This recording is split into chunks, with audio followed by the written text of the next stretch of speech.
आपल्या विभागातील प्रत्येक महिला, प्रत्येक पुरुष, प्रत्येक यंग जनरेशन वाला मुलगा या ठिकाणी नगरसेवक म्हणून या अधिकाऱ्यांना जाब विचारल्याशिवाय भविष्यात राहणार नाही हे या ठिकाणी. आणि लक्षात ठेवा, भविष्यामध्ये तुमच्या दरवाजात मतदान मागण्यासाठी, भीक मागण्यासाठी तुमच्याकडे इथे येणार आहे. याचा जाब विचारा.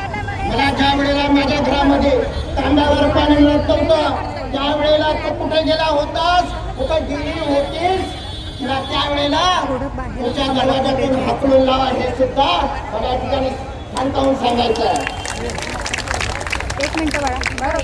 आज तुमच्या गरिबाचा तळतळाण घेतात.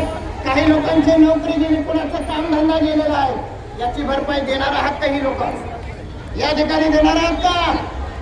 आणि मग जर माझ्या पोटा पाण्याचा प्रश्न मला जर सोडायचा असेल, तो मला जर सोडवायचा असेल तर या अधिकाऱ्यांकडे जायची गरज आहे का?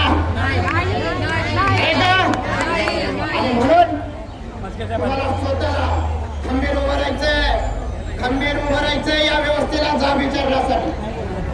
माझ्या काल परवा या हनुमानपाड्यातील 20-25 महिला या अधिकाऱ्याच्या खुर्चीला घेराव घातला आणि संध्याकाळी 11 वाजेपर्यंत त्याला पाणी द्यावं लागलं.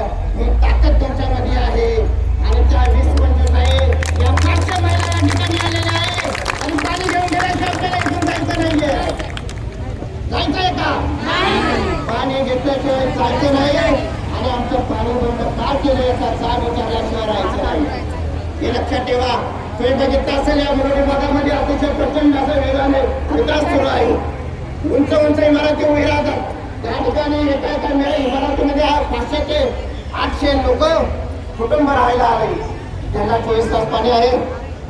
ते कधी रस्त्यावरती दिसले त्या हे पलीकडे तुम्हाला सांगतो, गोरगरिबाच्या व्यतिरिक्त या रस्त्यावरती तुम्हाला कधी कोणी दिसलं? कधी अमिताभ बच्चन पाहण्यासाठी रस्त्यावरती दिसला का? शाहरुख खान तुम्हाला रस्त्यावरती दिसला का?